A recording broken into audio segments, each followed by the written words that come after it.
Salut, c'est Maude avec un E, pour Céramique avec un K, le podcast qui dresse le portrait de la création céramique actuelle. Non, la céramique ne se résume pas à la poterie. Elle ne se résume pas non plus à Demi Moore et Patrick Swayze, batifolant sur un tour de potier. Non, la céramique ce n'est pas ringard. Au contraire, c'est une discipline vaste et éclectique, regroupant des créatrices et créateurs, des artistes aux horizons et pratiques variées. Ici, vous pourrez écouter ces artistes nous raconter leur parcours, leur démarche et leur place dans le monde de la création actuelle. C'est l'heure du podcast Céramique. Allez, c'est parti, enfourchant le tigre. Pour cet épisode de fin d'année, j'ai eu le plaisir de papoter avec Elisabeth Linco, qui revenait tout juste des grands feux de la Borne. Je n'ai jamais eu l'occasion de voir en vrai le travail d'Elisabeth. Excepté la vue, aucun de mes autres sens ne m'ont aidé à découvrir et comprendre ses pièces. Pourtant, j'ai tout de suite été transportée par la force magistrale qu'elle dégage. Il y a du mouvement, beaucoup, du réalisme et surtout plein de messages cachés. Tu verras, la pensée d'Elisabeth va à toute vitesse. Ça bouillonne et c'est souvent très drôle. Fan de manga, de dessins et de podcasts féministes, c'était vraiment plaisant de discuter avec elle. Merci à toi Elisabeth. Bonne écoute. Salut Elisabeth, tu m'entends ? Ça va bien ? Ça va. Franchement, j'accuse le coup. J'accuse le coup de la nuit. Non, parce que j'ai beau avoir un bébé d'1 an et avoir fait des nuits plus que compliquées régulièrement, bah là j'ai fait 6 heures du matin à veiller sur un four et c'était... Ah ouais, je comprends. C'est quoi. Mais c'est parce que c'était intense aussi, je sais pas. C'est drôle, c'est une drôle d'ambiance quoi. Et qu'est-ce que c'était comme type de four ? C'était le gros four à Nagama ? C'est le Noborigama. C'est ouais. celui de Nicole Crestou. Donc Ouais. c'est four couché à une chambre. Donc c'était pas le gros machin comme chez Eric Astoul ou comme bah il est petit celui du CCLB mais c'était un beau four quand même. D'accord. Et c'est trop cool parce que en plus Noborigama ça veut dire dragon et je suis dans ma phase dragon là. Donc je trouvais ça génial comme truc, dragon de feu et c'est incroyable quand tu vois à la fin, enfin quand ça chauffe bien. Déjà t'as les sons en plus qui varient vachement quand ça se fait beaucoup à Louis et quand ça commence à bien chauffer donc moi j'ai vraiment entendu ça quand il était vers 400-500 où ça commençait vraiment à être bien audible et ça faisait un comme ça on continue comme une grosse grotte qui aspire et il y avait juste une petite feuille à 20 cm de l'entrée et avec l'aspiration ça a avalé la feuille en un quart de seconde et j'étais là mais waouh. J'aurais pas aimé être une feuille mais c'est impressionnant ouais. C'est vraiment une grotte enflammée quoi. Et vous êtes monté à combien en température ? Bah, moi, j'ai fait de minuit à 6 heures du matin. Je crois on a fait de 200 degrés à minuit, aux alentours d'eux, et jusqu'à 500 à 6 heures. On montait de 50 degrés par heure, et c'était marrant parce que, donc moi, c'était une première fois, donc évidemment, j'ai plutôt été spectatrice quand même si j'ai pu pousser quelques branches, enfin quelques rondins dedans, un tout petit peu. Mais et puis surveiller et puis voilà et puis tenir compagnie les échanges etc veiller quoi et le terme même de veiller et du coup par contre voilà c'était vraiment il y avait des petits coups de bourre un petit peu il y avait pas voilà c'est la première demi-heure donc il fallait être pile à peu près pile à la température je sais pas par exemple à 2 heures du matin il fallait être à je sais pas 300 ou... non pas 300 parce que c'était je sais pas je me rends pas bien compte j'ai pas noté toutes les ils avaient même des listes avec toutes les températures et tout comme on pourrait avoir dans une programmation moi j'utilise un four électrique donc j'ai de temps en temps je me fais mes petits plans de programmation pour avoir tel et bah là il l'avait mais avec du feu et c'était voilà et c'était pas hyper précis tu vois il y a des fois bon, bah voilà, il est 3 heures du matin et au lieu d'être à telle température, c'est à 4 degrés de plus ou 6 degrés en dessous. Et puis en fait, il faut rattraper. Alors il faut trouver des solutions. Parfois, il n'y a pas assez d'oxygène, l'air passe pas assez. Donc il faut faire croiser les branches et tout pour remettre un petit peu d'appel d'air. Parfois, il a pas été assez nourri, donc il a pas assez de carburant et il monte pas assez. Donc il faut arriver à remettre. En plus, il faut équilibrer les cendres à l'intérieur, donc il faut les mettre un peu plus à gauche, un peu plus à droite, un peu plus machin. Donc ils sont là comme ça en train de regarder le feu, les branches, écouter le four et tout. C'est trop marrant, quoi. C'est vraiment une expérience de Ouais. matière. Ouais, C'est ouais, génial. ouais. Et le résultat était beau? T'as pu voir le défournement aussi? Non, le défournement, c'est samedi matin. D'accord. Ce samedi, Ok. le 30. Et je Donc, pourrais pas y ah malheureusement. mince, tu retournes pas, d'accord. Non, je vais pas pouvoir. Et c'était un projet que tu avais construit avec la borne pour tes pièces. Tu avais une cuisson particulière que tu voulais faire là-bas? En fait, c'est assez marrant comme histoire parce que je pense que c'est vraiment un truc post-Covid qui a un peu réveillé les projets collectifs. Et c'est une amie Séverine Assouline, qui a un collectif qui s'appelle Elaboratory, qui en fait a décidé. Alors, elle est allée au Grand Feu l'année dernière. Et au Grand Feu, elle voulait, voilà, comme ça, comme on a fait cette année, participer à une expérience de cuisson sans avoir des pièces qui cuisent, mais voilà, avoir des interactions avec les gens. Elle a pu rencontrer pas mal de monde, mais il y avait vraiment pas grand monde, quoi. C'était 2020, c'était un peu tristou, quoi. C'était encore, voilà, les gens qui avaient vraiment des pièces en cuisson, ils venaient et même parfois ils pouvaient même pas venir, donc ils se sont arrangés comme ils pouvaient pour faire sur les cuissons.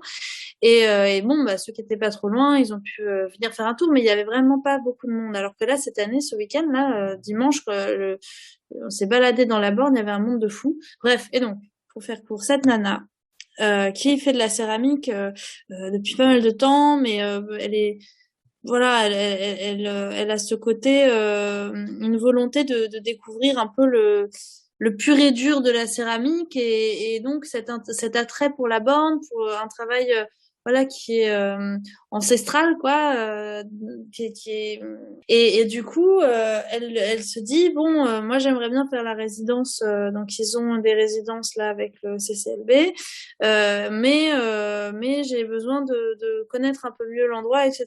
Et puis elle s'est dit mais attends mais pourquoi juste je créerais pas une résidence et en fait avec le collectif elle a eu une bourse et en fait elle a créé une petite résidence qui est en fait pas sur la céramique spécifiquement qui est sur la permaculture humaine. Donc typiquement le fait de voilà d'avoir des échanges avec les gens et de travailler en collectif et repenser aussi les questions de solidarité de construire ensemble et construire avec des statuts qui sont pas des questions de hiérarchie ou quoi, mais des questions de positionnement que chacun a envie d'avoir et un truc d'interdépendance en fait. Et elle a créé Green Patch et la première édition donc a eu lieu en juillet là.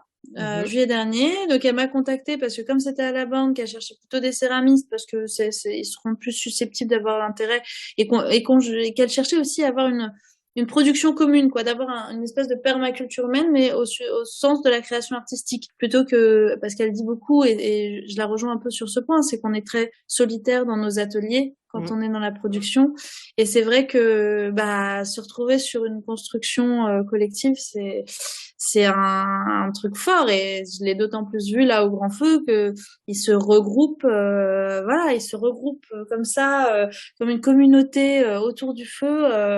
Et qui est là pour un temps donné et après ils vont repartir à leurs occupations et s'isoler à nouveau dans leurs ateliers et ça a lieu qu'une fois par an quoi. Et donc c'est vrai que voilà le ressenti est dingue parce que c'est hyper chaleureux, ils préparent la bouffe pour tout le monde, c'est des grandes tablées et tout, c'est génial. Et donc voilà, donc il y a eu Green Patch 1 qui a eu lieu pas très loin de la borne, on a découvert un peu, on a rencontré des gens et le projet.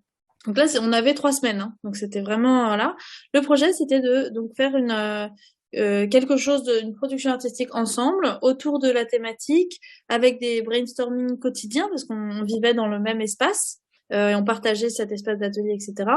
Et en même temps d'arriver à tisser des liens, nouer des choses avec les gens de la borne et potentiellement donc faire une cuisson avec eux, pas ramener nos pièces qu'on aurait fait et puis les cuire chez nous, mais plutôt avoir des interactions avec eux, leur expliquer le projet et qu'ils apportent leur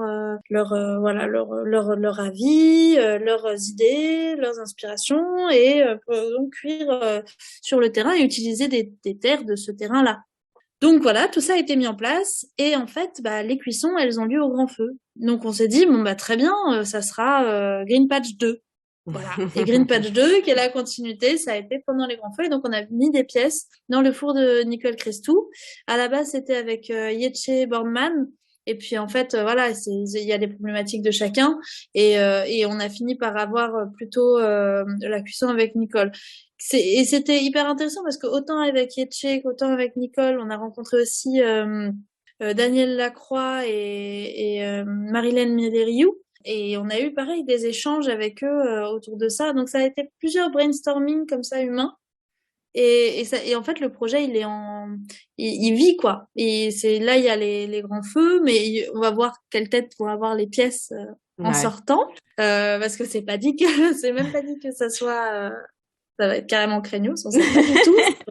Voilà. Et qu'est-ce que ça va, comment ça va impacter en fait, on a fait une construction, quoi. On a fait une installation avec des éléments de chacune. Et donc, comment est-ce que ça va impacter cette construction? Est-ce que ça va pouvoir être présenté en l'état? Qu'est-ce qui va se passer de ça? Avec la matière feu qui a aussi apporté sa patte. Et donc, Nicole et son four qui a apporté sa patte, mais aussi toutes ces personnes qui étaient autour du feu à le surveiller, à le nourrir, etc. Donc voilà, il y a cette chose-là. Qui est à fond permaculture humaine du coup. Et puis donc derrière une restitution, une petite auto-édition des échanges, des choses qui ont été des croquis, des photos qui ont été prises parce qu'on avait Levana Schultz avec nous, qui fait de la céramique depuis peu mais qui est photographe en fait à la base et donc il a pris aussi plein de restitutions photos. On a même des éléments de bande son, on a même donc voilà plein de matières et c'est ça qui fait en fait que moi, ça m'a. En fait, j'en avais besoin dans ma pratique et c'est tombé au bon moment. Et je pense que pour toutes, en fait, ça a été ce côté-là de renouer avec le partage et le collectif et donc ça a été hyper approprié quoi ce week-end finalement. Ok. C'est un beau truc. J'ai hâte de voir le résultat en tout cas. Ouais, moi aussi. Et pour commencer, moi, j'aurais bien voulu connaître tes premiers souvenirs liés à l'argile. Est-ce que tu te souviens de la première fois que tu as touché de la terre?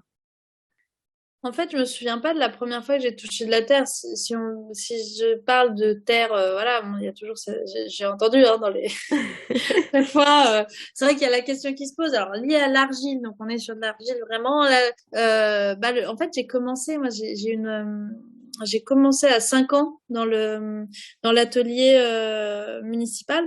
Et je sais que j'ai commencé tout de suite à faire plein de trucs avec la terre, même jusqu'à des maillages et tout ça. Bon, je trouve que c'est de la faïence quand même, majoritairement. Et j'ai fait, ça m'a suivi jusqu'à mes 14 ans. En fait, où j'ai fait continuellement toutes les semaines pas mal d'heures jusqu'au point où j'assistais pas mal au final la prof de poterie de là-bas, où j'ai fait des tas de trucs, de se passer du modelage autour, etc. J'ai appris pas mal de choses, mais j'arrive pas à me souvenir. Je me souviens de l'atelier, des lumières, de l'agencement, comment il y avait chaque zone, les zones des fours, les zones d'eau, les zones de travail, des étagères de séchage, etc. Enfin, toute l'organisation de l'atelier, la lumière qu'il y avait dedans et l'ambiance qu'il y avait dedans, je m'en souviens. Mais je n'arrive pas à me souvenir de la première fois que j'ai touché cette terre que j'ai pu modeler assez jeune. Voilà, je me souviens d'avoir toujours eu les mains dans la terre parce que je suis originaire du côté de ma grand-mère de Sker, de Finistère Sud, et donc du coup, on était avec dans la terre, quoi. On était dans les champs, on était dans de la petite ferme familiale, et c'est vrai que bon, je me souviens très vite d'avoir eu les mains dans la gadoue, mais après, la terre que j'ai modelée et en atelier, enfin, je m'en souviens pas du tout. Il y a juste un moment où c'est marrant parce qu'en fait, j'avais arrêté la céramique parce que bon. Enfin, j'avais arrêté la poterie à ce moment-là. Je devais avoir, à 14 ans, j'ai dû arrêter parce que il y a eu l'entrée au lycée et puis ça faisait trop avec la prof que je connaissais depuis trop longtemps et donc il y avait une relation qui n'était pas forcément toujours simple. Et en fait, j'étais revenue après avoir arrêté 2 ans après, quelque chose comme ça, dans l'atelier aux portes ouvertes. Et c'est voilà de revenir dans cet atelier, voir les choses. Et ben en fait, je me suis lancée sur un pain de terre direct. Et parce que j'avais pas touché en fait. Entre temps, j'avais pas retouché la terre. Et j'ai tout de suite mis les doigts dedans quoi. Bon, c'était peut-être un peu gênant, mais voilà, c'est cette sensation. Juste, je sais qu'à ce moment-là, ça m'avait tellement manqué. 2 ans sans y avoir touché.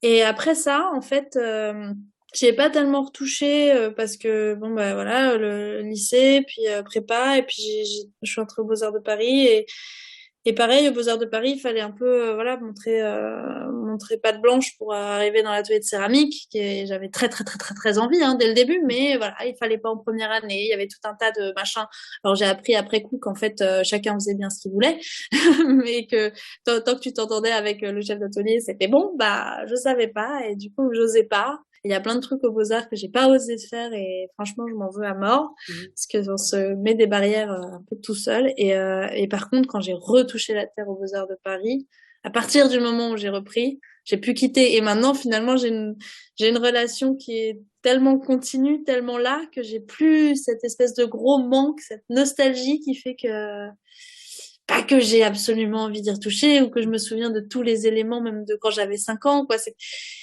Là, je l'ai et tant que je l'ai, ça va, je suis nourrie, je suis bien. Ok. Et alors, ça veut dire que petite, tu as commencé par faire uniquement du modelage ou tu faisais du tour également? Je faisais du tour également, mais après, j'imagine, j'imagine que ça devait être difficile de prendre un enfant de 5 ans pour avoir fait des cours un peu après, pour avoir donné un peu des cours de modelage, je sais que ça devait être compliqué avec un enfant de 5 ans. Donc, je pense, et surtout quand on en a plusieurs, parce que ça devait pas être un cours toute seule. Donc, je sais pas si elle nous a fait faire du tour direct, mais je sais que j'en ai fait. Je sais que j'en ai fait plusieurs fois, mais voilà. Pareil, je saurais pas te dire à quel âge, quoi, quand, qu'est-ce, mais j'en ai fait. Je me souviens du tour, en fait. Voilà, pareil que la question je me souviens de l'espace atelier, je me souviens des différents espaces, je me souviens du tour, je me souviens des positionnements, etc. Je devais pas être toute petite parce que j'atteignais quand même le truc, mais je sais pas. Bon, alors tu nous as parlé des beaux-arts là. Est-ce que tu peux nous en dire plus sur ton parcours? Quel chemin tu as suivi là pour arriver jusque-là? Alors, vers 11-12 ans, je m'étais mise en tête que je voulais être artiste et être artiste, ça voulait dire passer par les Beaux-Arts de Paris. Donc, je m'étais mis un truc, voilà, c'est carré comme pas possible, très têtu. Et donc du coup, c'était pas facile. Hein, j'ai pas, voilà, j'ai mis toute l'énergie à ça et finalement j'ai fait donc le parcours classique enfin général et il s'avérait que le bac littéraire me permettait d'avoir l'option lourde art plastique et donc j'ai vraiment axé là-dessus et ensuite j'ai fait une prépa art. Bon, j'ai fait les ateliers de Sèvres en fait j'avais pas mal en fait j'ai validé des prépas publics aussi et voilà mais à ce moment-là comme je voulais absolument c'était ça je me suis dit que bon les pourcentages je sais pas quoi je voulais absolument avoir donc il fallait que je passe par là plutôt que voilà bon bref ce qui était une idiotie parce que je sais que voilà en Beaux-Arts j'ai eu pas mal d'échanges avec des gens qui avaient fait bien d'autres trucs notamment Pablo Picasso une prépa où j'aurais pu aller en fait parce que j'avais validé en public mais non voilà les arcades Pablo Picasso il y en avait plein d'autres et des très bien mais voilà atelier de Sèvres. Bon, ils y croyaient pas de toute façon que j'allais avoir les Beaux-Arts de Paris, mais finalement j'ai eu le concours et donc résultat je suis rentrée en me disant s'ils y croyaient pas c'est que je l'ai volé et voilà résultat toutes les années aux Beaux-Arts de Paris déjà à ramer parce que je me suis dit putain j'ai volé le concours quoi ils y croyaient pas c'était pas pour moi je sais pas quoi bon voilà donc avoir du mal à aller vers les choses etc mais bon bref J'ai fait les Beaux-Arts de Paris. C'est bien, et tu es légitime pour ça. Merci, merci beaucoup. Ça met un peu de temps à venir, tout ça. Bah, Ok. après, le fait que ça mette du temps à venir, c'est aussi le problème de se dire que si j'avais percuté ça plus tôt, j'aurais plus profité du truc, quoi. Mais bon, C'est dur, voilà. hein, c'est le C'est le syndrome de regret. l'imposteur, ça. Ouais. Ouais, bah, des années de...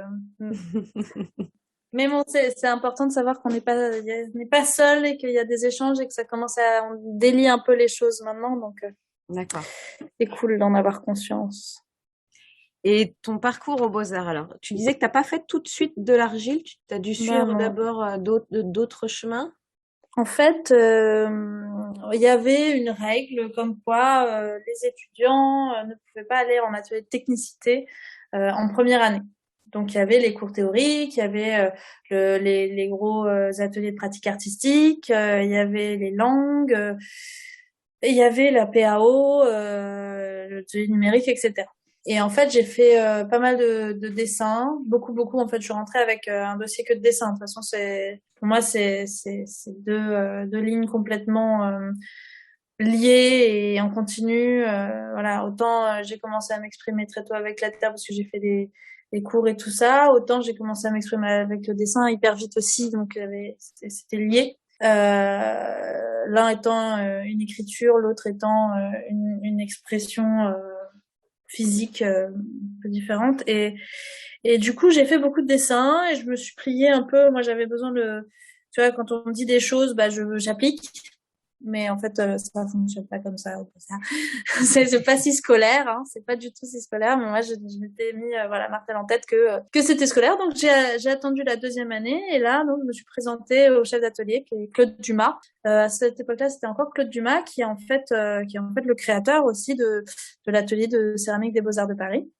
En 2018, on a fêté les 10 ans de l'atelier avec une expo. C'est un gars qui était, comme beaucoup des professeurs de technicité aux Beaux-Arts de Paris, peut-être dans d'autres écoles évidemment, je parle de ce que je connais, quoi. Il était un peu un ponte, quoi. C'était quelqu'un de très imposant au niveau de la place de parole, de la manière d'exprimer les choses, de la place qu'il prend dans l'atelier, et donc assez impressionnant. Et quelqu'un qui techniquement, bah voilà, c'est assez spectaculaire. Le gars, en termes voilà, il a d'autres techniques que le modelage, mais il a axé vraiment l'atelier de céramique des Beaux-Arts de Paris sur le modelage et le modelage en creux, donc des parois, quoi, des architectures, des choses, voilà, et très grand parce que le four des Beaux-Arts, il fait 1,80 m de haut, enfin le plus grand, 1,80 m, 90 de profondeur, 90 de large. Donc c'est une grosse bête et vraiment il nous a permis de penser la sculpture céramique très grand. Déjà, c'était sculpture.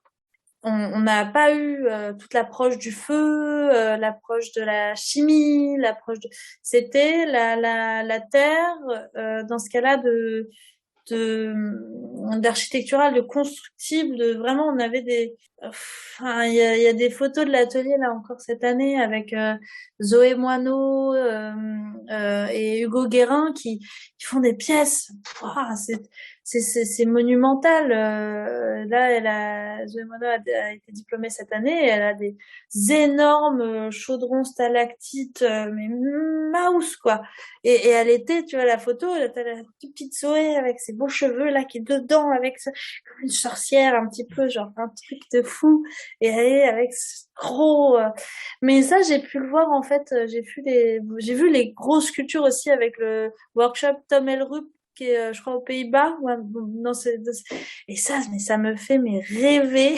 C'est trop bien, quoi. Et j'avais essayé après les Beaux-Arts de faire j'ai tenté pour le post-diplôme à Limoges, Kaolin, et parce que Elsa Guillaume qui était passée par l'atelier des Beaux-Arts de Paris et Jessica Lajar aussi, elle l'avait fait et ça m'avait vraiment vendu du rêve. Et bon, j'ai essayé de tester et puis bon, En fait, j'ai assez vite, bon, je l'ai pas eu déjà, bon, mais j'ai assez vite vu que finalement, c'est ce qu'ils demandaient. Enfin, ils donnaient pas les moyens de faire des gros trucs. C'est apprendre finalement le moulage, la Jingdezhen, etc. Donc cet échange aussi avec la porcelaine de Chine et tout ça, et la production de là-bas. Et du coup, j'ai vu les moyens qu'ils avaient en termes de four et tout, et ils font des petits trucs. Et j'étais étonnée.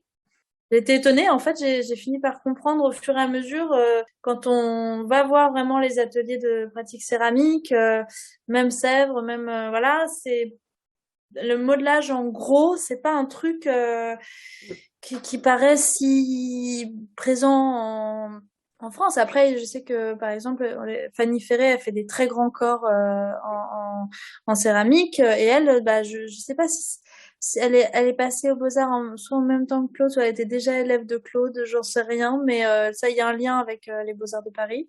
Mais j'ai l'impression que ouais, c'est pas très visible. Qu'est-ce que ça t'a apporté cette formation-là sur plusieurs années? Beaucoup de solitude. Beaucoup, beaucoup. Non, mais à part à l'atelier de céramique où il y avait, ça m'a fait du bien, ça, il y avait une réflexion assez solidaire. Il faut maintenir l'atelier propre. Il y a les matériaux, il y a les cuissons qu'on fait en commun. Faut pas faire de la pipe parce que après, ceux d'à côté, ils risquent d'en pâtir. Enfin, bon, il y a tous ces trucs entre nous, quoi. Mais au-delà de ça, dans les ateliers de pratique artistique, après moi j'ai jamais trop osé, je m'imposais pas du tout, et du coup j'ai vraiment pas noué beaucoup de relations très fortes à ce moment-là. Ça s'est plus fait après, même avec des gens mais après l'école, quoi, parce qu'en fait on est très il y a beaucoup de compètes quand même, hein, mais c'est toujours à demi-mot, quoi. C'est jamais un truc. Mhm. C'est une ambiance un peu particulière. Et même, c'est très formateur pour ça. Hein. C'est vraiment, il y a, voilà, on comprend un peu le poteau rose, quoi. Ouais, Euh, ok. mais voilà, après, c'est vrai que moi, je m'attendais un peu à, j'avais eu des options, un parcours au lycée avec cet axe hyper art plastique, histoire de l'art qui m'avait vraiment, vraiment beaucoup, beaucoup, beaucoup plu, avec des gens qui étaient passionnés, et donc on parlait tout le temps de ça. On était vraiment, il y avait une osmose, une espèce d'effervescence, et je m'attendais à ça à l'école des Beaux-Arts de Paris. Je me suis dit, l'école des Beaux-Arts en général, aux Beaux-Arts en général, tu rentres, c'est de l'effervescence autour de ça. Qu'est-ce que c'est que la création? Qu'est-ce que les questions existentielles de l'art, etc. Mais là, c'est vraiment bah, le marché. C'est déjà, voilà, c'est de but en blanc. Donc, il y a de la compète, il y a beaucoup d'insécurité, beaucoup de gens qui sont très, mais je l'étais moi-même, très, très, très anxieux. Beaucoup, beaucoup, beaucoup d'incertitudes. Enfin, beaucoup de boulot à côté pour ceux qui galèrent. Moi, j'ai toujours eu un boulot. À partir de mes 17 ans, j'ai commencé à bosser à côté tout le temps. Donc, c'était une évidence. Et là, il y avait aussi beaucoup. Puis, il y avait aussi des gens qui étaient de familles plus aisées et qui étaient très anxieux aussi pour d'autres raisons, mais qui se posaient pas la question de la rentabilité non plus, quoi. Mm. Donc, c'était un peu étonnant. Et Ouais. je pense que sociologiquement, il y a, il y a beaucoup à en dire. Mais ouais, ça m'a apporté, je pense, beaucoup de carapace plus que de. Je me suis pas épanouie dans cette Ouais. formation. Ok. Mais la céramique, par contre, si. La céramique, c'était si, si. Alors justement, cette expérience-là en études, est-ce qu'elle t'a permis de te positionner maintenant? Est-ce que toi, tu te sens plus artiste plasticienne, plus céramiste, plus potière, parce que tu as fait de la poterie aussi? Ouais, mais il y a longtemps, franchement, c'est non, la poterie, c'est vraiment une formation, c'est vraiment une voilà, je tourne pas depuis que j'ai 14 ans. C'est pas je vais pas dire j'ai même pas de tour dans mon atelier, j'axe vraiment sur le modelage. Donc non, non pas que ça me plairait pas, mais vraiment j'irais pas c'est une vraie technique, un vrai apprentissage, je n'ai pas de vraiment pas de prétention à ce Ok. niveau-là, quoi. Mais comment est-ce que je me sens plus? Je me sens artiste plasticienne.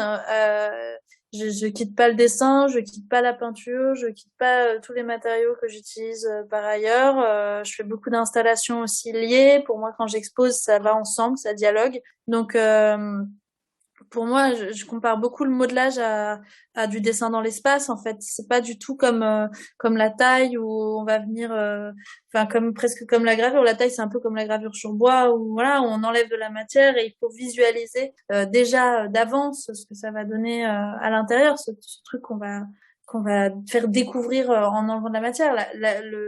Le modelage, surtout en plan comme ça, enfin un truc un peu anarchique, des murs de terre anarchiques, ça c'est un modelage qui pour moi c'est comme un dessin, quoi. C'est comme une ligne, ta ligne tu la crées sur. Et du coup il y a des ombres, il y a des lumières, il y a des textures, il y a des, donc c'est vraiment une matière que j'utilise comme ça.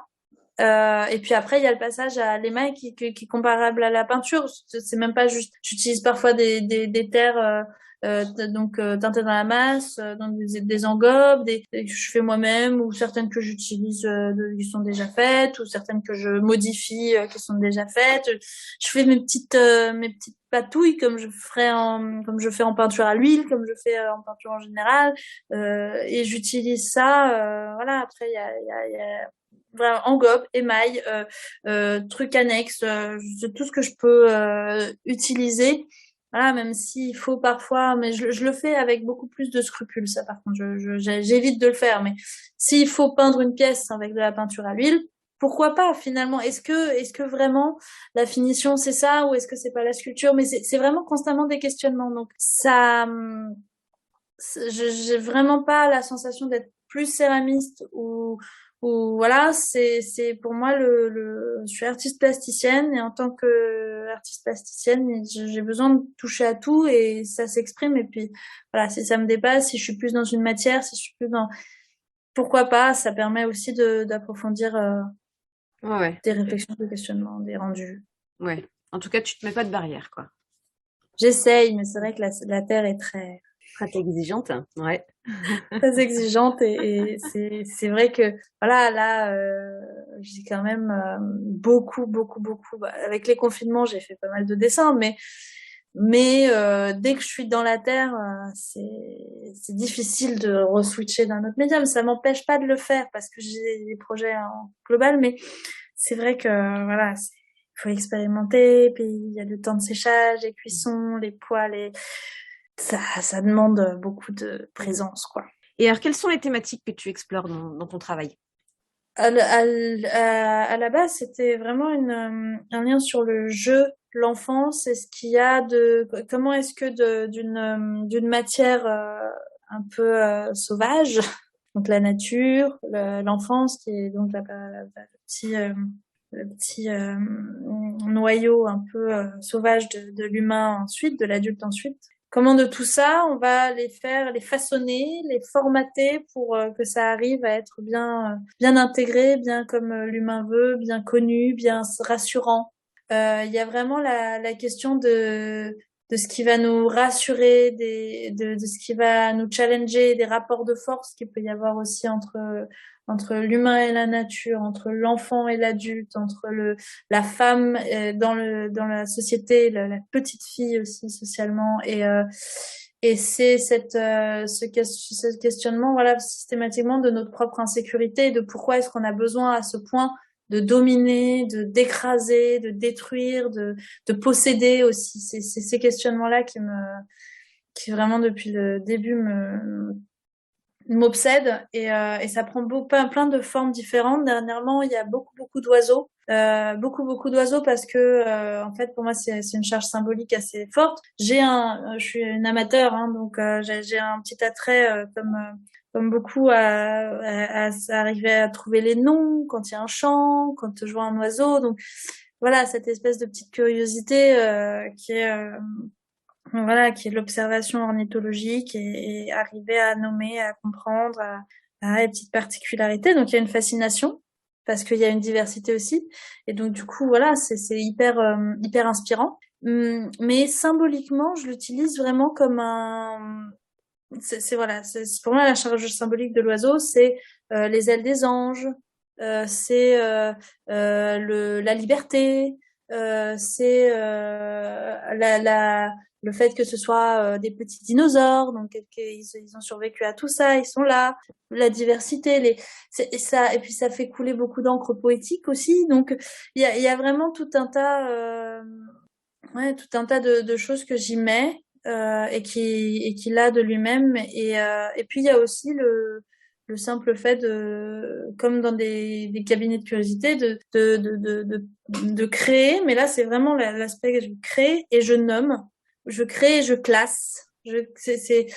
Et du coup, il y a des jeux aussi un peu d'obsession comme ça, où c'est comme un truc de collectionneur, où je vais faire mes petits machins, puis je vais les mettre ensemble, et puis c'est comme des petits bijoux un peu précieux. Quand je fais par exemple des murs de têtes d'oiseaux, ils sont tous à la main. Il y en a des centaines. Bah, pour mon diplôme aux Beaux-Arts, j'en ai fait un mur de 400 têtes, et tous à la main, tous à la fois modelés, à la fois émaillés. Donc, ils peuvent être émaillés différemment que l'espèce que j'ai représentée en modelage. Donc, ils peuvent être travestis aussi. Je peux jouer avec ça. Et ça, c'était aussi un petit clin d'œil à ce qu'on a dans les cabinets de curiosité du 19e avec les sangs de dragon, cornes de licorne, etc. Tout l'univers un peu fantastique où on va fantasmer ce qu'on ne connaît pas. Et ça vient d'un moment, en fait, j'ai parlé de ma formation finalement académique, mais dans les Beaux-Arts, en 4e année, j'ai fait 2 stages aussi. On avait le choix entre échanges internationaux ou stages, et j'ai choisi stage pour pas mal de raisons. Mais résultat, j'ai rencontré un gars j'ai fait un stage avec 2 artistes, hommes, bien, voilà, qui fait leur carrière et tout ça, qui ont cherché des assistants. Et j'ai fait le premier pour Jérôme Zonder lors de l'exposition Fatoum à la Maison Rouge. Parce que j'étais je suis toujours très dessin, donc ça m'a beaucoup appris. Et puis je suis fan du travail de Jérôme Zonder, hein, évidemment, ça ne change pas, ça n'a pas changé. Et puis après, j'ai fait 3 mois de stage à Sens avec Arnaud Cohen, qui est alors complètement différent de Jérôme Zonder, avec donc au musée de Sens l'accès à des choses qui sont pas visibles en tant que simple spectateur, comme un cabinet de curiosité tout dans son jus, qui est dans l'espace mairie avec voilà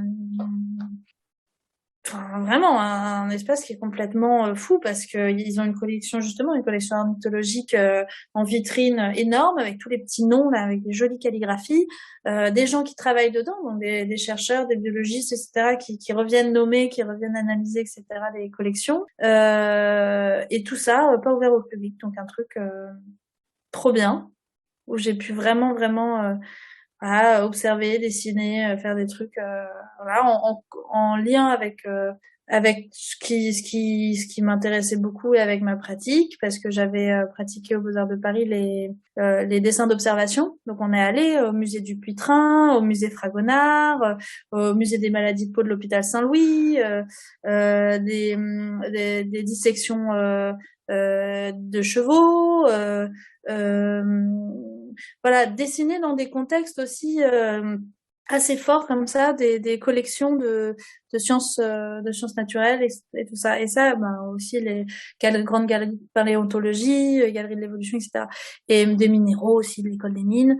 Et c'est des musées où je suis allée toujours et je revais dessiner régulièrement. C'est vraiment, pour moi, le dessin d'observation, c'est hyper important.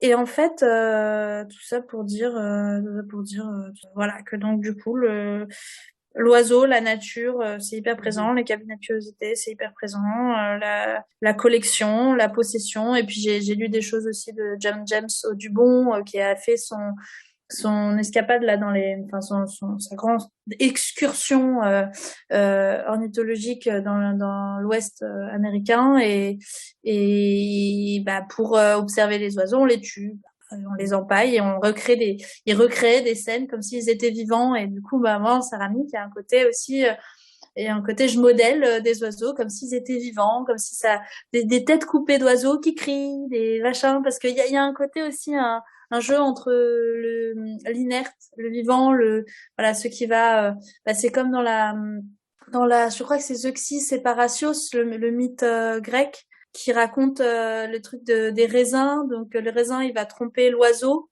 qui va venir picorer les raisins sur la toile. Donc c'est tellement bien fait que l'oiseau vient picorer les raisins sur la toile. Et l'autre qui fait une toile, je crois que c'est juste le châssis ou un drap dessus et qui va avoir l'humain. Bah non, mais il faut la retourner ta toile ou il faut lui enlever le drap, je me souviens plus exactement. Mais voilà, tout ça pour dire que il y a un côté aussi, moi je fais du figuratif. Je fais je m'inspire de ce que je vois, de ce que je perçois, majoritairement avec la vue.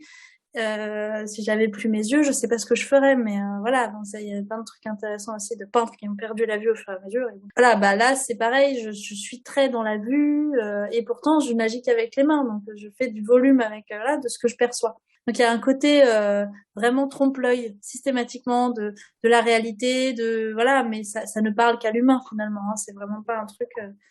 Bref. Voilà. Je sais plus si j'avais lu ou j'avais entendu lorsque tu parlais de Sophie Calle, Annette Messager. Annette Messager, pardon.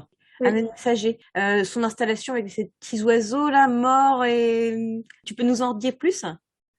Ce que j'aime avec le travail d'Annette Messager et qui me parle beaucoup, c'est comment elle se met à, comment dire, elle fait des collections de choses. Elle vient là, c'est les petits oiseaux, elle leur tricote des petits pulls en laine, enfin, ils peuvent avoir des petits accessoires ou être mis en situation. Enfin, ça devient tout un espèce de jeu avec ce qu'elle va posséder, ce qu'elle va s'approprier, qui est mort et qui est pourtant hyper précieux, qu'elle va chérir comme des enfants, quoi.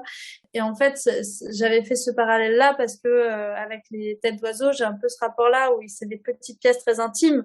Et donc, et puis voilà, Annette Messager travaille beaucoup, beaucoup sur l'intime, sur le classé, c'est catalogué très féminin, le tissu, voilà, le fait de parler de l'enfance. Et en fait, ça, c'est quelque chose, voilà, le petit objet précieux, un peu, on peut, presque un petit fétiche, et à la fois, ils sont émaillés, chacun, avec toujours des robes différentes, des aspects différents. Et donc, il y avait un côté comme ça aussi dans les têtes d'oiseaux. Et donc, voilà, elle accumule des choses existantes et elle les rend, voilà, elle vit un bout de vie avec, où elle les chérit, etc.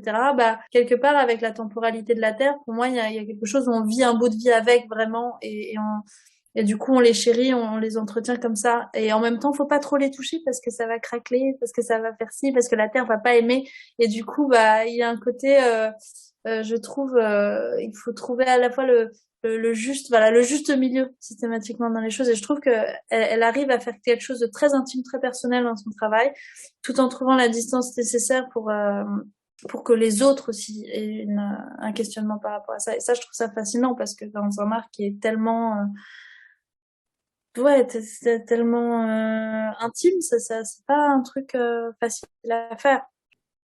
J'en reviens à ta façon de travailler. Je pensais à ta pièce là, les explosions d'oiseaux là. C'est Oni qu'elle s'appelle, je crois. Est-ce que tu peux nous réexpliquer le cheminement, le processus de création, tu vois, vraiment du tout début de l'idée jusqu'à la dernière sortie du four? C'est une pièce que j'ai modelée pendant 2 mois.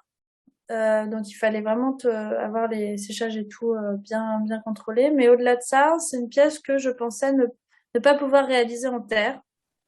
Je l'avais dessinée plein de fois. J'avais cette idée que donc voilà, c'est des oiseaux qui sont comme donc en envol, qui essayent de s'extirper vraiment du groupe. Il y a les sensations que ça fait quand il y a des amas de pigeons qui viennent grignoter quelque part. Il y a les nuées des tourneaux qui font comme ça des nuages magnifiques, donc des formes assez rondes, assez belles, plus ou moins en nœud. Et cette pièce, en fait, c'était en plein quand on était, c'est toujours d'actualité, hein, mais avec les bateaux remplis de migrants qui s'amassaient, voilà, comme ça, sur ces bateaux qui traversent la Méditerranée. Et donc les oiseaux, la migration, bon, hein, le parallèle est assez vite fait, même si on peut parler de l'humain parce que c'est un grand migrateur aussi et que j'aurais très bien pu faire un amas d'humains, mais bon, c'est plus poétique comme ça. Et donc je voulais une pièce qui ressemble un peu à la fois un souffle, à la fois une masse un peu comme une goutte. Et j'ai cherché en fait un truc, une forme, voilà, qui serait aussi possible sur cette dimension-là, en paroi, qui s'affaisserait pas trop, qui serait quand même, je sais pas, un peu, la forme. En fait, j'ai regardé des images de montgolfière qui se gonfle, hein. Donc ça fait vraiment ce souffle avec, il y a un trou en fait. C'est une pièce qui est donc comme ça en bulbe et la partie fine, il y a un trou. Donc c'est aussi un peu comme il y a un côté ballon de baudruche, donc toujours le rapport un peu à l'enfance, quelque chose qui tend à s'élever mais qui est là sur le sol dans une forme lourde. Puis c'est un peu un coquillage aussi, je me rends compte après. Mais ça c'est après, c'est des années après. Bref, un truc échoué aussi comme une méduse qui est échouée sur le sable. Voilà. Bref, toutes ces formes-là qui m'ont un peu évoqué donc ce que ça pourrait être après en sculpture. Et du coup, une fois que je suis passée à la réalisation, parce que j'ai dû convaincre mon chef d'atelier et tout, parce que je l'ai encore fait aux Beaux-Arts, et donc je savais que j'allais monopoliser une plaque pendant un temps indéterminé, et que voilà, donc j'ai dû un peu négocier mon truc. Et donc Claude voulait constamment que je la réduise. Je comprends après coup pourquoi, parce que c'est vrai que ça a été une pièce assez beaucoup de labeur finalement. Elle est très technique, hein. Elle semble très Ouais, technique. Elle est complètement creuse. Donc ça veut dire que tu as ouais, sculpté sur les parois en poussant à l'intérieur. ouais. En poussant, en ressortant, donc j'avais constamment la main dedans, machin, et puis il fallait que ça soit bien géré au niveau des séchages, parce que j'ai eu une grosse déconvenue au tout début de la pièce. J'avais dû monter les parois le rond voilà, de parois à 20 centimètres, et puis je me suis dit bon bah à 20 centimètres je vais commencer un peu à la déformer en dessous. Ça a pris un petit peu, donc je veux vraiment que on sente que c'est des oiseaux qui sortent presque du sol. Je veux pas que ça soit ça moule la plaque dans un truc droit, je veux pas ça. Donc j'avais commencé un peu, et tout s'écrase évidemment, donc il faut resserrer tout, blablabla. Donc ça a été, je devais être rouge, à moitié la larme à l'œil, les cheveux comme ça explosés. Je vais y arriver, c'est pas grave. Allez, on remonte. Et puis il y a un côté hyper ingrat dans ces moments où on commence à peine à monter les formes, ça ressemble à rien. C'est très désagréable, mais je me suis dit allez, donc il faut voir la temporalité longue. Alors c'est un combat constant entre je vais prendre un peu de recul parce que de toute façon il faut faire sécher la terre, et puis là elle m'aime pas, donc c'est pas la peine, et puis et puis en même temps oui, il faut que j'y revienne, et il y a un côté j'ai pas envie d'y revenir, j'ai trop peur que ça de toucher et que ça foire et que machin. Donc tous ces doutes là qui se mêlent, et puis au fur et à mesure ça montait, j'arrivais à reformer les trucs, à faire sortir. Et puis d'abord ça il y a voilà, on dégrossit comme en dessin, on dégrossit même en peinture, hein. On dégrossit, et puis au fur et à mesure il commence à y avoir des pseudo-formes. Alors on aurait dit un gros bloc au début, et puis ça continue d'évoluer, et puis les oiseaux du bas commençaient à prendre vraiment forme et tout ça. Donc ça a été vraiment 2 mois comme ça de relation avec cette pièce un peu marrante, parce que finalement à la fin j'étais complètement avec des plastiques partout couverts parce qu'il fallait faire hyper gaffe au séchage. Donc j'étais là à emballer petite tête par petite tête de plastique, petit bout d'aile par petit bout d'aile. Donc c'était complètement fou. Et les moments où du coup fallait faire un point sur le volume, je enlevais tous mes petits bouts de trucs, donc ça me prenait 1 heure à enlever, 1 heure à remettre. Enfin bon, c'était complètement fou. Et mais bon, je suis arrivée au bout du truc avec avec un sentiment sur cette pièce qui était très mitigé encore, comme d'habitude, et puis d'autant plus une pièce de 2 mois comme ça, qui était autant amour-haine. Et j'ai mis du temps avant de l'émailler, vraiment, vraiment. Je fais souvent ça, hein. Je laisse sécher, je me dis c'est bien, ça sèche, ça fait ça, c'est bon. On va faire un peu, on va couper le cordon un tout petit peu, et puis finalement, donc il faut la cuire, donc le poids là, de la pièce qu'on met. Alors elle était déjà sur plaque réfractaire, donc tant mieux. hop, on l'a soulevé à bout de bras, on a galéré là, avec Claude, mais ça, on a eu des enfournements magistraux, hein, l'atelier des Beaux-Arts là, avec les grosses pièces, parce que c'est bien marrant de faire des grosses pièces, mais ça pèse, hein. Il faut se les taper dans le four et tout ça, donc on avait un transpalette et tout, mais n'empêche qu'il y avait pas, voilà, il n'y a pas la super sole à roulettes qui est trop bien là, dont tout le monde rêve.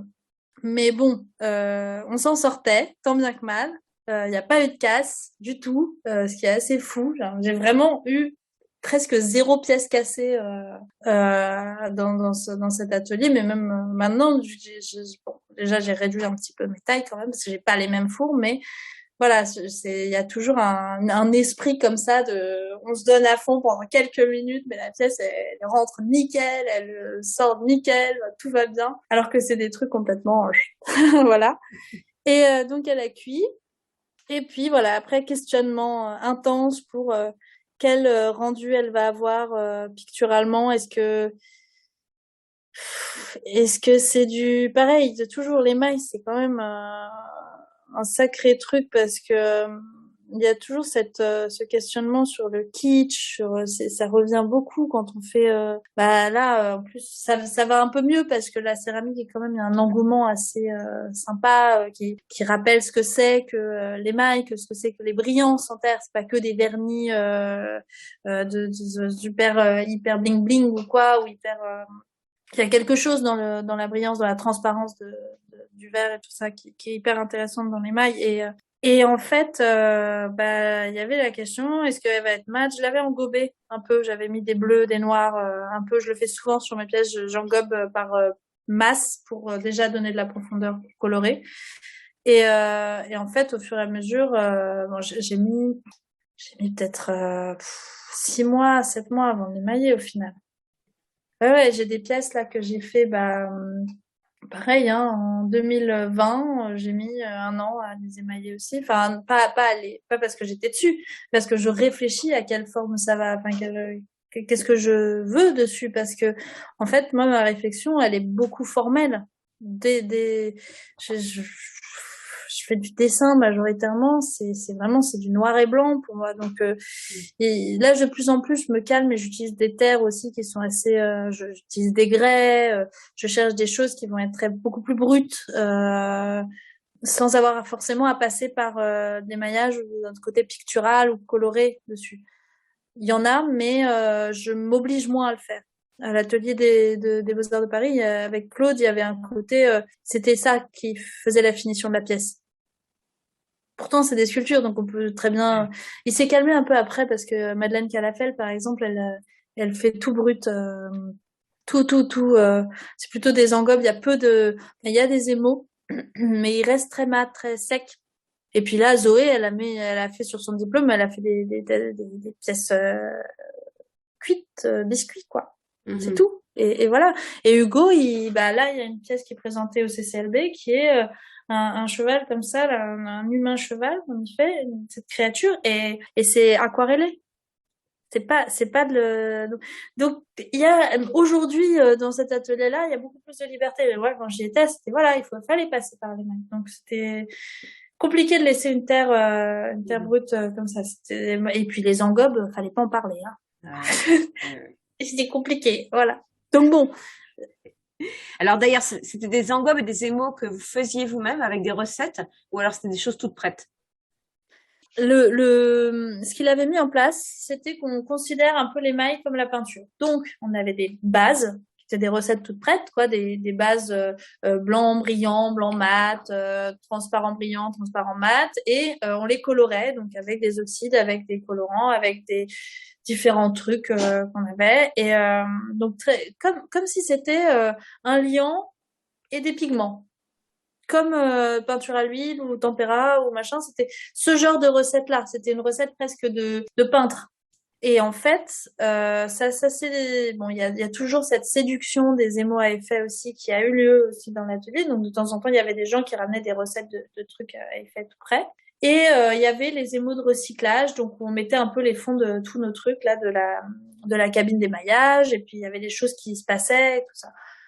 Et il y avait des gens qui cherchaient un peu plus du coup la chimie. Moi, quand j'ai commencé l'émail, j'ai vraiment une appétence pour la chimie. Donc, il y avait cette volonté de varier le truc. Mais on n'a jamais poussé au point de connaître les feldspaths, les frites. Vraiment, en fait, c'est venu après. On a eu un workshop avec Serena Caron et Sophie Calle à l'atelier pendant l'expo qu'il y a eu pour l'expo qu'il y a eu au musée de la chasse et de la nature.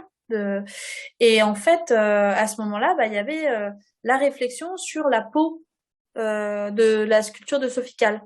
Et la peau, il a fallu rajouter des frites, rajouter des trucs, et ils ont fait des chimies. Et on a eu du coup dans le workshop un travail sur la chimie de l'émail un peu plus. Donc c'est vraiment ça. Il n'y a pas des questions on fait pas des équations avec des moles, des pesées millimétrées, mais on fait des pourcentages. Moi je fais voilà les pourcentages. On disait au rail de coke parce que c'est voilà, tu mets le rail de poudre et puis tu te fais tes pourcentages au fur et à mesure. On faisait ça. Et donc, moi, je continue de faire des expérimentations avec des tests pour chercher plus ou moins certains effets. Mais de là, c'est pas, voilà, c'est pas un travail vraiment centré sur la chimie de l'émail, si tu veux. Voilà. Mais il y a, oui, il y a des recherches, il y a des mélanges.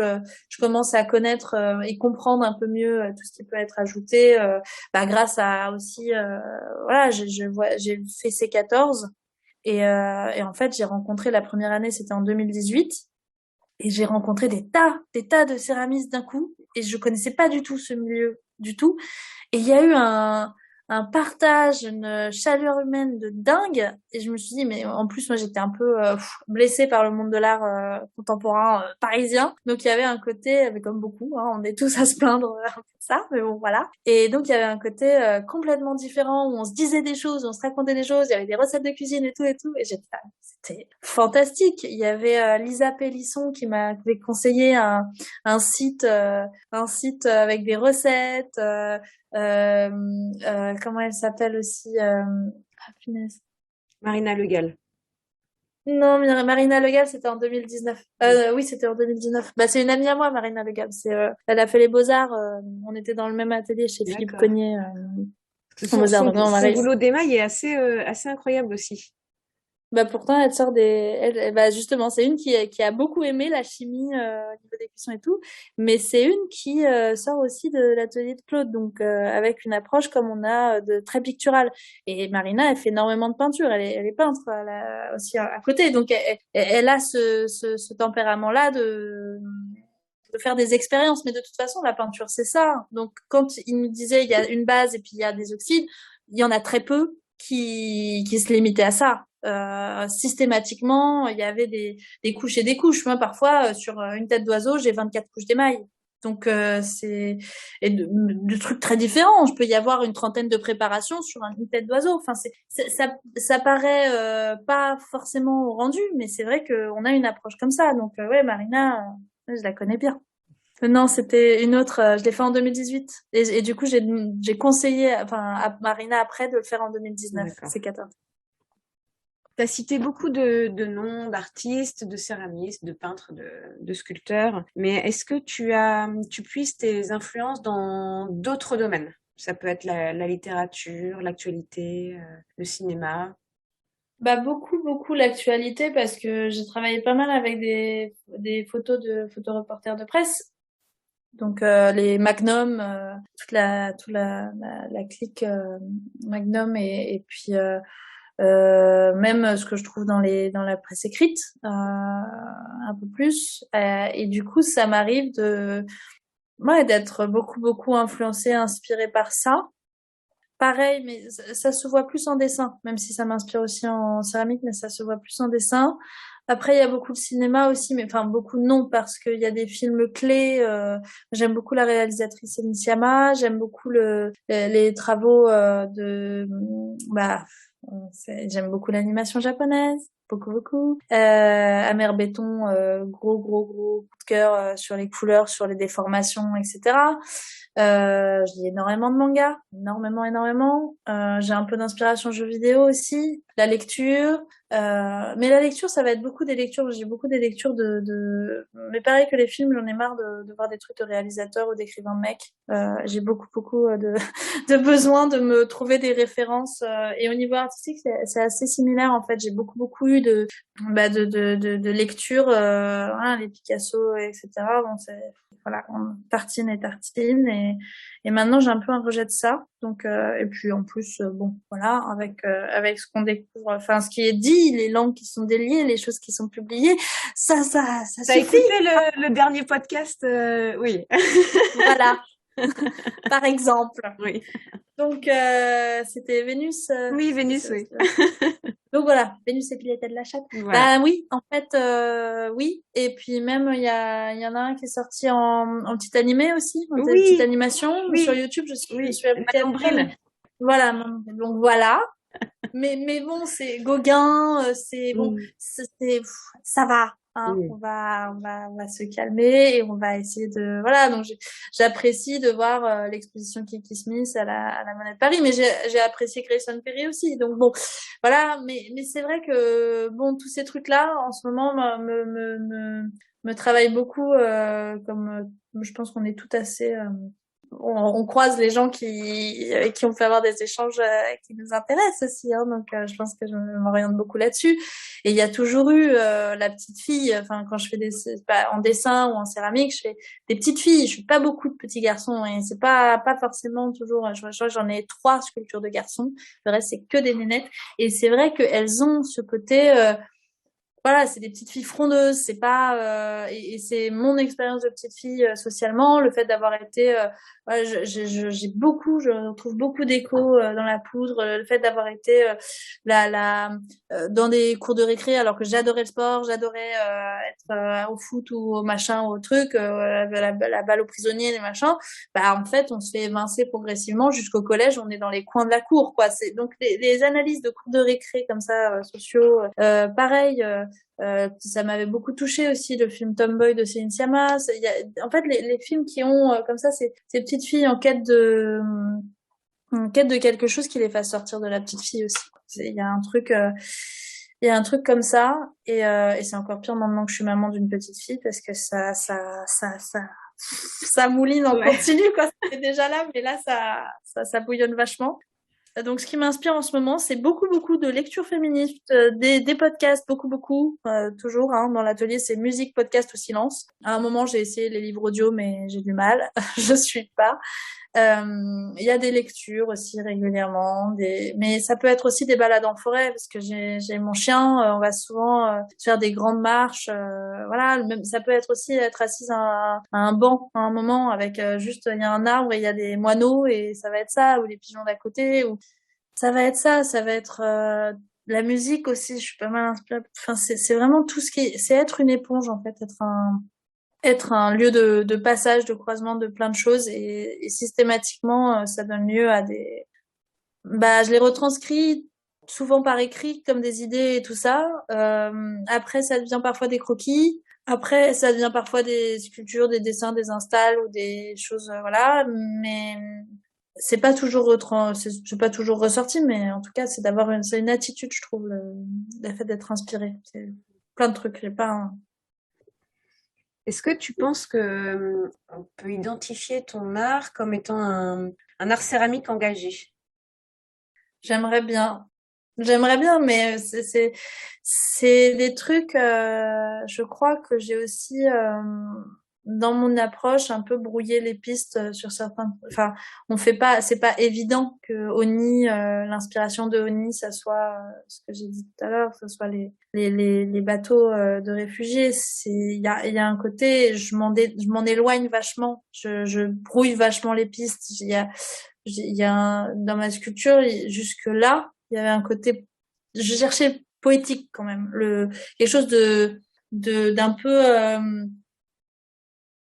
démocratique, quoi, pas un art élitiste du tout, justement. Alors que j'aime beaucoup. Moi, je suis assez passionnée de le conceptuel, j'aime beaucoup. C'est pas Même voilà, le fait qu'il y ait des textes autour d'œuvres, qu'il y ait quelque chose de plus complexe que la forme physique, ça m'intéresse. Mais j'ai une approche où je veux que ce soit pas que ça puisse parler à tout le monde d'une certaine manière. Maintenant, c'est aussi peut-être une question d'immaturité parce que évidemment que ça parle pas à tout le monde, évidemment qu'on glisse un peu dessus, il y a des sensibilités, etc. Et aujourd'hui, j'ai vraiment eu là, c'est depuis 2 ans, une grosse remise en question sur la forme que ça prend. Et j'espère, engager un peu plus, quitte à malheureusement, après je diversifie. Ça veut pas dire que je ferai pas aussi des choses beaucoup plus. Mais j'ai envie d'avoir la possibilité de choisir un peu ça et pas de me forcer systématiquement à faire des choses qui vont aller jusqu'à une forme belle, colorée ou même si c'est pas ça que j'essayais de faire. Juste me dire que je peux être un peu plus brute que ça, voir ce que ça donne. Mais c'est un début, un embryon de truc, ce qui était déjà un embryon de truc. Donc je sais pas ce que ça va donner, mais ouais, j'espère être engagée. Mais il y a aussi toujours la question de la légitimité, à tenir un discours engagé. Qu'est-ce que ça veut dire? Est-ce que j'ai des arguments derrière? Est-ce que je peux Non, et puis le statut d'artiste est compliqué parce que c'est vrai que il y a le marché, faut en vivre, non, on peut aussi faire le choix d'avoir des revenus autres. Je sais pas à ce niveau-là où j'en suis vraiment, quoi. Justement, c'était ma question suivante. Est-ce que tu en vis aujourd'hui de ton travail céramique? J'ai des revenus, mais pas réguliers. Donc, j'ai des ventes, j'ai des choses qui se passent. Avec la crise, ça a été compliqué parce qu'il y a eu pas mal d'annulations quand même d'expos et bon, j'ai eu un enfant et la remise en question que c'est d'avoir un enfant aussi, c'était assez fou. Donc il y a beaucoup de choses qui ont fait que ça a perdu un peu du terrain quand même cette année. Et à la fois, j'ai eu des soutiens de collectionneurs qui sont un peu sortis de nulle part et qui m'ont aidé aussi dans cette période-là. Donc ça va. Ça va. En tout cas, voilà, il y a des moments, c'est plus je me rembourse mes frais que j'en vis. Après, il n'y a pas besoin de grand-chose pour vivre. C'est un peu compliqué. On est en région parisienne avec un enfant et un chien et 2 chats et un appart, un atelier, blabla. Mais j'essaye de voir, de faire de dépenser le minimum et de gérer les choses pour subvenir à mes besoins quand c'est la disette, quoi. Mais je dirais pas qu'on vit incroyablement. J'espère un jour.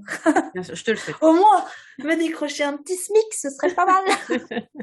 Bon, alors restons dans le concret. Justement, ton atelier, il se situe où? À Antony, dans le 92.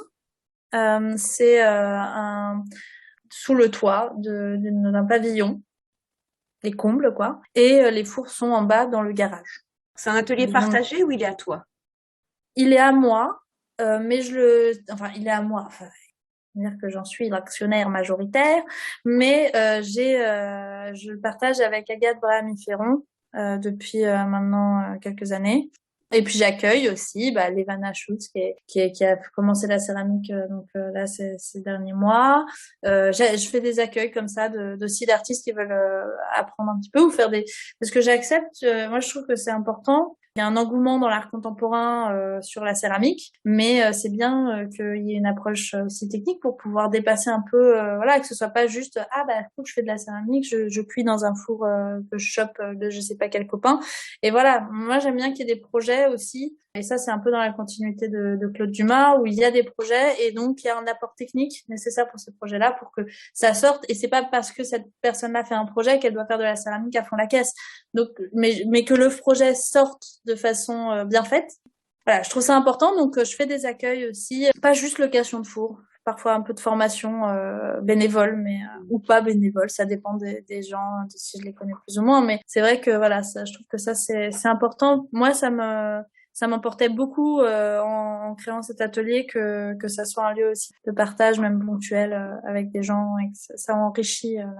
Est-ce que tu partages avec d'autres amateurs? Est-ce que tu donnes des cours ou tu fais des interventions avec des scolaires parfois?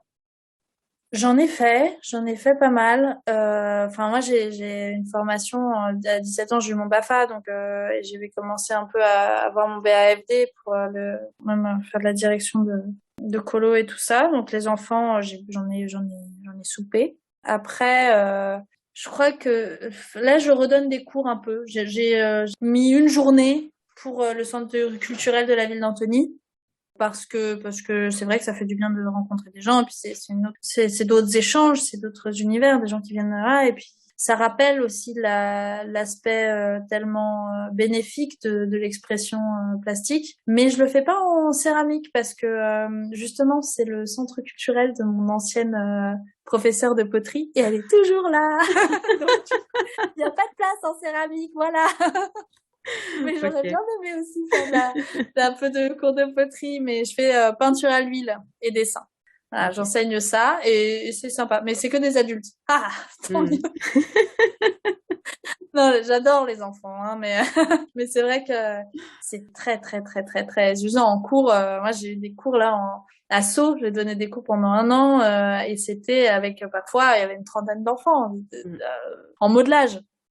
Et puis, par contre, j'aimerais bien, que l'atelier là, il est un peu mieux pour l'accueil. Donc, j'aimerais bien créer des petites formations, des petits stages, mais ponctuels, quoi. Que je puisse dire, c'est là et c'est pas ailleurs, parce que le truc continue. Et puis, c'est difficile d'avoir un boulot comme ça. Voilà, rien que là, les mardis, j'ai commencé en septembre et il y a déjà 2 mardis où j'ai une formation et je peux pas, je peux pas. Il faut tout décaler. Voilà, si j'avais 3 jours dans la semaine, comment j'aurais fait, quoi. Donc, j'aime bien que ce soit, voilà, je fais tel. Et puis voilà, après, j'ai vu pas mal d'appels à projets où il y a des interventions. Donc moi, c'est des choses qui me plaisent bien. Il y a quelque chose d'intéressant aussi dans l'échange avec le public. Donc non, ça va venir aussi. Mais voilà, doucement parce que je trouve que c'est extrêmement coûteux en énergie, et, en investissement, quoi. Donc Alors, les tu préfères. Il va falloir que tu choisisses dans les deux propositions que je vais te faire. Est-ce que toi, tu préfères travailler avec des outils abîmés, un peu émoussés, ou alors tu préfères travailler dans un atelier mal éclairé? les outils. Les outils? Les outils émoussés, très bien, c'est pas grave. Mais alors l'éclairage dans un atelier, je trouve que vraiment, et surtout sur la terre, il y a besoin de. Non, il y a besoin de lumière. Il y a besoin d'y voir clair. Toi, tu as des outils préférés? Les pouces, déjà. Les pouces, le côté de la main. Et puis après, il y a des super outils que il avait fait à plusieurs de l'atelier de céramique, Vincent Laval. Il avait fait des outils en bois d'ébène à partir de touches de piano. Et du coup, j'en ai un comme ça avec le classique, un peu couteau d'un côté et le bourron de l'autre côté. Et ça, c'est le couteau suisse, quoi. Et en plus, en bois d'ébène, donc hyper dur. Après, on le huile de temps en temps s'il y a besoin. Mais c'est trop bien. Génial. Il avait vraiment eu du flair dans la tête quand il avait fait ça. Et puis après, j'aime assez bien, j'ai une baguette de batterie que j'avais gravée pour un pote quand j'étais au lycée, mais j'avais jamais pu lui offrir au final. Et du coup, je l'ai et elle me sert à pousser des trucs. Voilà, et j'adore cette baguette de batterie aussi. Voilà. Et le maillet, ça, c'est pas mal aussi, le maillet en caoutchouc. J'adore. Et est-ce que tu travailles au décapeur thermique? Non, je travaille avec ma patience. ce qui a aussi des limites. Mais bon, ouais, non, je travaille pas avec. Et puis en plus, c'est marrant parce que j'ai pas de chauffage dans l'atelier, donc en hiver, ça prend beaucoup plus de temps de faire pour des besoins de séchage assez rapides, je monte un peu plus fin. Il y a pas mal de petites choses qui permettent d'améliorer. Parfois, je couvre même pas les pièces pour qu'elles prennent plus vite. Mais j'utilise pas le. Non. Ok, tu restes bio, quoi.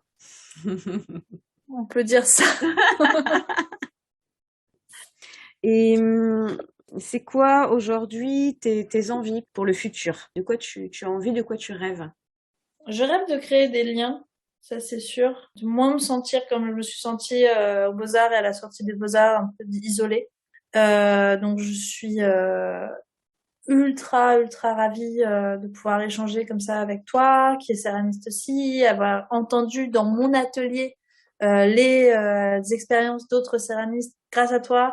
Et puis il y a les réseaux quand même où il y a des choses qui se sont passées aussi pendant la crise. Là, il y a aussi donc les rencontres à la borne de gens qui, ça se voit, ont aussi un mode de vie très isolé et donc ils se retrouvent comme ça. Et donc la création de liens humains autour de la céramique, je trouve que ça c'est hyper important, même en tant qu'artiste en général.